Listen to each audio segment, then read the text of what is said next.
Welcome to the Real News Network. I'm Paul Jay in Baltimore. General H.R. McMaster is the new National Security Advisor after Flynn, Michael Flynn, has been dismissed or resigned, or a combination thereof.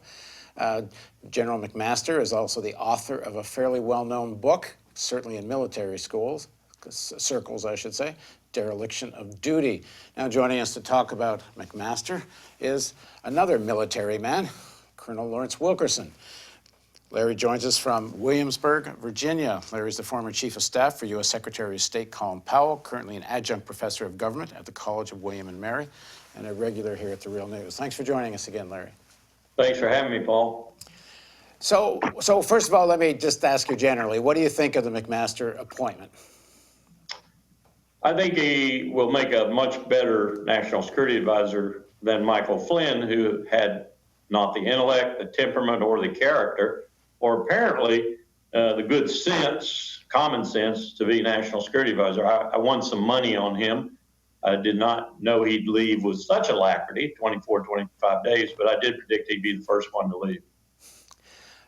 So what do we know of McMaster's view of the world in terms of geopolitics? Flynn seemed to have a particular relationship with the Russians, and not that, and personally, I think that's such a bad thing. The diminishing of tension with Russia, one would think is a good thing, and I don't know why it's being so demonized except for partisan political reasons.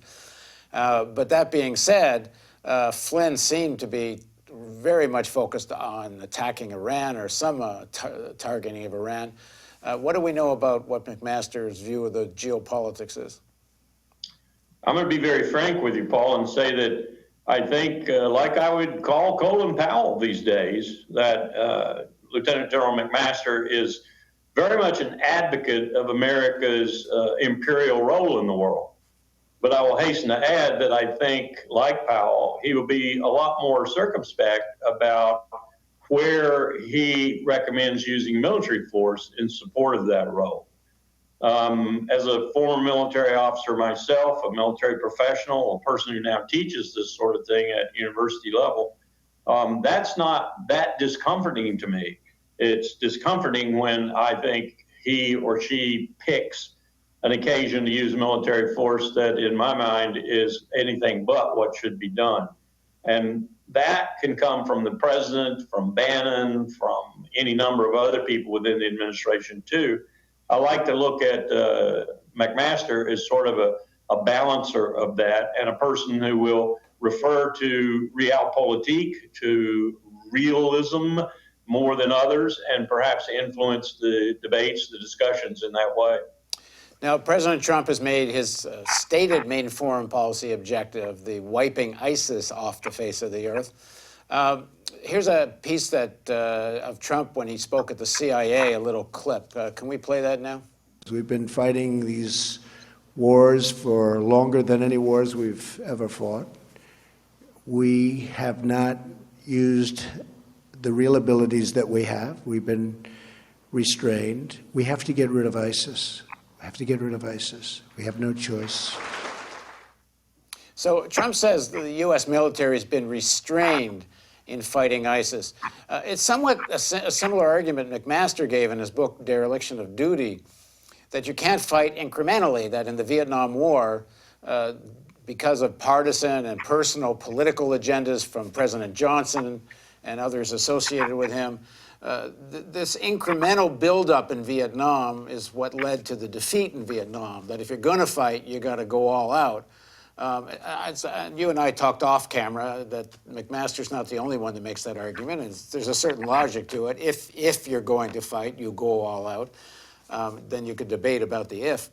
That being said, what does this mean in terms of Syria and Iraq? If they're going to, Trump and McMaster, if they're on the same page that if you're going to fight, you fight without restraint, what does that mean for Syria and Iraq and in terms of American military involvement?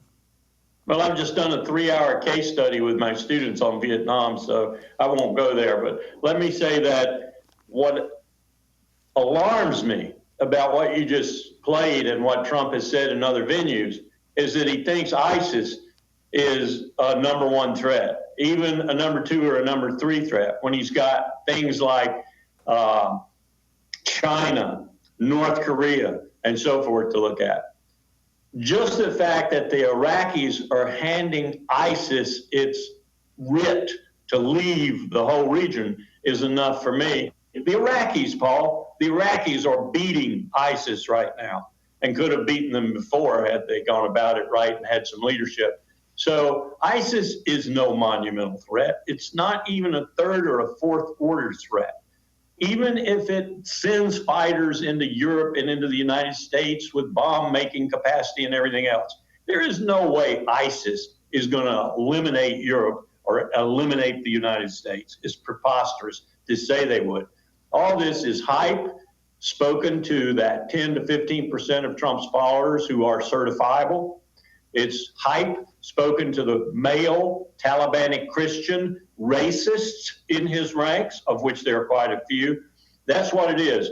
My concern is whether or not Trump actually believes these things, because if he does, this country's in deep trouble. Well, one of the arguments could be about the rhetoric about ISIS is that combine that with what he announced on Monday about a 10% increase in the military budget, that if you create this whole atmosphere that you need to have this buildup to defend against ISIS, such threats, where is McMaster on the question of this massive buildup of arms? I have no idea, but I suspect that, like the other generals in the military right now, himself having become one of them, he's probably more or less in favor of it because he wants to continue the status quo and work on the edges of that status quo, which is, after all, a very conservative approach to things, a very understandable approach to things, rather than to go off into the wild blue yonder, if you will, and experiment with what will be the weapons of the future. Imagine, if you will, someone like H.R. or like Jim Mattis or like John Kelly or others in the administration with service. Imagine them confronting Billy Mitchell when Billy Mitchell was saying that aircraft could sink the main battleship of the Navy, the main platform of the United States Navy. Well, that's exactly what Billy Mitchell proceeded to do, and then they proceeded to court-martial Billy Mitchell. I mean, this is nothing new. People like to stick with that which they know rather than to go off into the dangerous wild blue yonder, save money, and build something that might really be effective for the next 30 or 40 years. And I don't expect H.R. McMaster or any of the others to be any different, but someone needs to be different. One would hope it would be the President of the United States / Commander-in-Chief, but I don't think we have a prayer in that regard here. Now, the underlying assumption of the whole need to build up the military is while ISIS may be the language, the real underlying assumption is the necessity to maintain the American empire, that America should simply have overwhelming military force, should have hundreds of bases around the world, and should have this kind of dominance. Whereas McMaster, is this part of his outlook?